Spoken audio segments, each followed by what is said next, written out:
Саламатсызбы эжеке, эми ушул жетиген аспабы туурасында бизге айтып берсеңиз. Бул аспап эмнеден жасалат? Алгач ушу туурасында айтып бериңиз.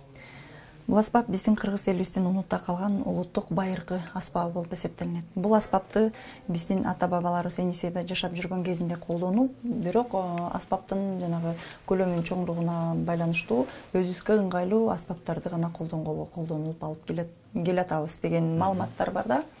Бул аспап негизинен өрүк багынан жана ар кандай бактардан жасаса, жыгачтарынан жасаса болот экен.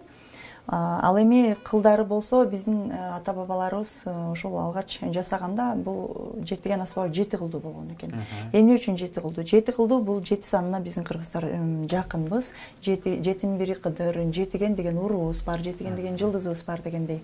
7 кылдуу болгон экен. Бирок азыркы кезде модернизация болуп, жаңылануунун үстүндө биздин улуу ушул Жусуп Айсаев устаттарыбыздын иш жүргүзүп алып баруусунун үстүндө 14, 17 жана 21 кылдуу кылып жасалып жаткан кербези. Эмне үчүн кылдарды көп кылып жасап атабыз? Анткени кыл канчалык көп болсо, бул жетигендин мүмкүнчүлүгү, аспаптын мүмкүнчүлүгү ошончолук деңгээлде чоң болот. Азыр сиздин колуңуздагы бул канча кылдуу деп айтылат? Менин колумдагы аспап 17 кылдуу.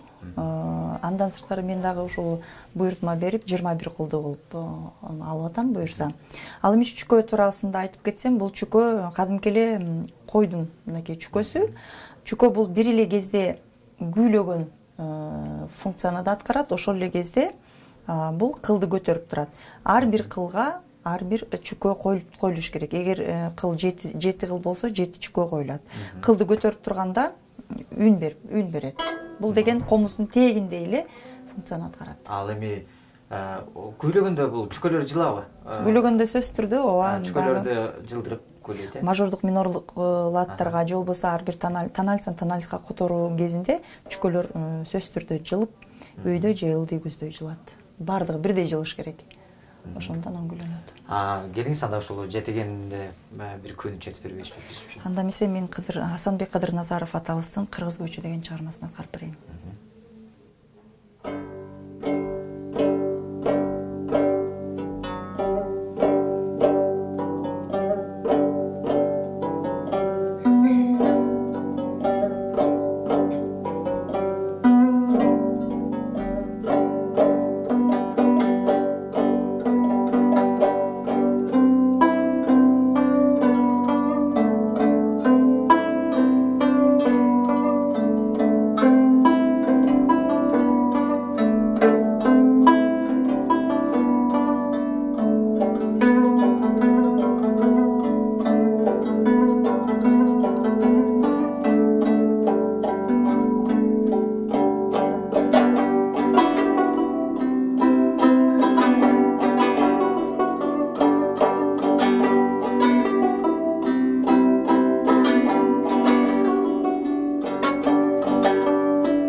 Баракелде, азаматсыз эми дагы бир суроо жаралды да. Бул жетиген аспабында Кыргызстанда ойногондор көп элеби? Бул жетиген аспабыбыздын мынакей акыркы 4-5 жылда гана баягындай эл астына алып чыгып, пропагандалап алып чыгып атабыз. Албетте бул аспапты үйрөнүп, азыркы кезде бизде келечектеги муундар аябагандай кызыгып атышат да. Аспап аябагандай жагып дегендей. Азыркы кезде Кыргызстанда ошол бул аспапта ойноп черткен кыздардан 3-4-өбүз. Негизи эле бул комузду черткенде неме черте бербейт экен да мына. Бул үчүн дагы бир атайын бир окуудан өтүш керекпи? Эмнеси айырмаланат башка кылдуу аспаптардан?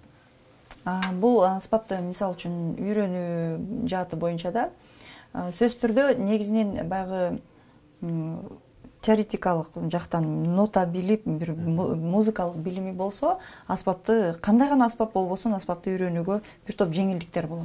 Анткени ошол ноталардын жардамы менен кадимкидей баягы белгилер менен чертип кетсе болот. Бирок антейин десең, биздин кыргыз элибиз, ата-бабаларыбыз устат шакирт деп, устатынан шакирти ушундай өтүп дегендей, колдон колго ушинтип кулак менен, куйма кулак болушкан, кулак менен угузуп келишкен да, үйрөтүп келишкен.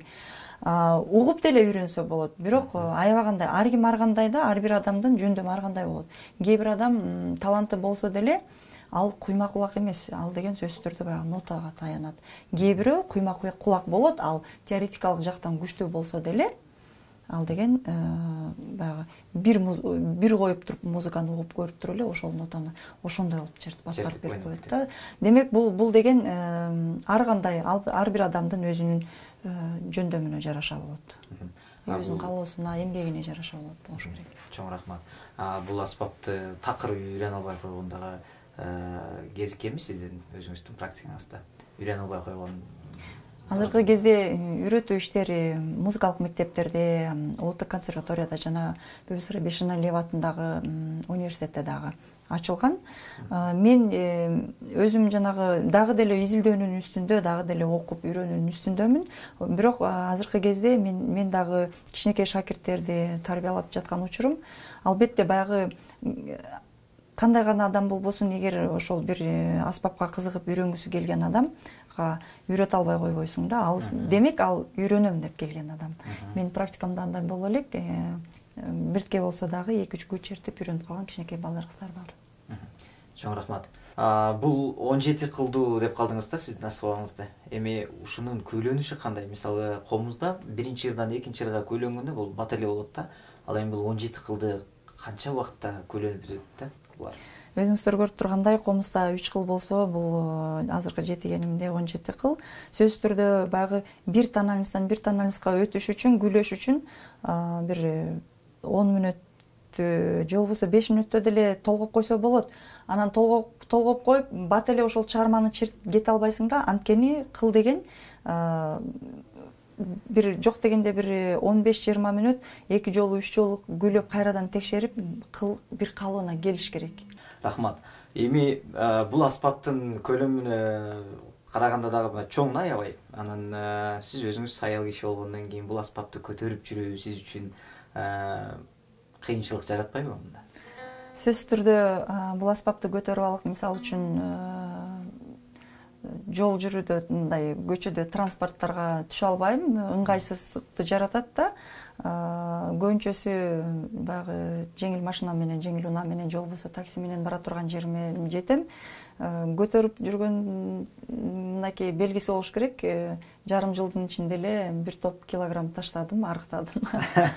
Оор, бир топ оор. Бул жакшы экен. Бул өзү аспап канча килограмм болот? Ар кандай да, 5 килограмм, 6 килограмм же 4 килограмм. Анан узундугунан баягы бунун үстүнөн баягы кабында кийгизгенде, чехол деп коет, ошону кийгизгенде андан да бир чоңураак болуп, анан көтөргөндө ыңгайсыздыкты жаратат да. Бул аспапты Кыргызстанда кайсы жерден алса болот? Канча сомго алса болот? Кимдер жасайт? Азыркы кезде бул аспапты бизде борборубуз Бишкекте Мирбек Манапбаев деген агабыз жасайт. Ошол жерден буйртма берип алса болот. Кылдарын дагы аябагандай тактык менен чүкөлөрдүн коюп, аябагандай өрүк багынан жасайт кадимки эле. Демек, өрүктөн жасалса бул жакшы экен. Дагы башка бактардан дагы жасаса болобу муну? Демек, бизде Баткеңде жасаса болот экен да. Бир өрүктүн гени, өрүктүн мекени десек. Өрүктүн мекени, мен өзүм деле ушул өрүктүн мекени болгон баягы дүйнөлүк Гиннес китебине кирген Айгүлгүлү өскөн Карабулак деген айылдын кызы болом. Анан мен үчүн дагы аябагандай чоң сыймык. Чындыгында бул өрүк багы биздин эң баягы чыдамкай, жакшы бакта. Bundan канчалаган эмнелеген гана нерселер жасалбайт. Комуз, түркүн нерселер жасалат да. Бул өрүк багы эмне баягы убакыт өтүп канчалык кургаса, ошончолук деңгээлде аспаптын үнү баягы укулуктуу жакшы чыгат да, таза чыгат. Ошон үчүн бул аспапты дагы өрүк багынан анан ар кандай бактардан эксперимент кылып азыркы кезде жасап атышат. Баасы эми өзүңүздөр көрүп тургандай эмгеги көп эмгекти талап кылгандыктан баасы бир топ эле. Аны секрет кылып айтпай эле коеюн. Мынакей мен силерге айта кетсем. Буйртма берип көрсөк. Буйртма берип, анан Мирбек Манапаев деген агабызга Борборубузда Бишкекте Мирбек Манапаев деген агабызга байланышсаңыздар, ал агабыз айтат. Чоң рахмат. Эми маегибиздин акырында дагы бир көй чертип бериңиз биздин көрөрмандарыбыз үчүн. Анда Ыбырай Туманов атабыздын Боз салкын деген чыгармасын аткарып берейин.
Чоң рахмат, аябай сонун көп болду. Эми акырында сизге эркин микрофон, анда эркин сөз кезегин берели. Өзүңүздүн сүйүүңүз, каалоо тилегиңиз бар болсо айтсаңыз болот. Азыркы кезде биздин кыргыз элибизде, кыргыз маданиятыбызда аябагандай жакшы жүрөлгө десем болот. Бул биздин унутта калган жетиген аспабыбыздын жандануусу жана бул жетиген аспабыбыздын кыргыз элибизге жайылып кызмат кылуусу. Мындан башка дагы биздин көптөгөн аспаптарыбыз, унутта калган аспаптарыбызды Нурланбек Нышанов агайыбыз дагы чыңырон, керней, жезнай деген чоң доол деген мындай аспаптарды ал агабыз дагы көтөрүп келатат. Бизде деген ушундай баягы кыргыздын нукура, биздин кыргыздын улуттук аспаптарыбыздын азыркы кезде жана эң акыркы убакыттарда дүйнөлүк деңгээлге чейин бийик көтөрө турган убакыт келди. Мынакей аз да болсо ушул биз салымыбызды кошобуз деген чоң тилектемин. Үмүтүм аябагандай чоң. Келечекте көптөгөн пландарыбыз бар.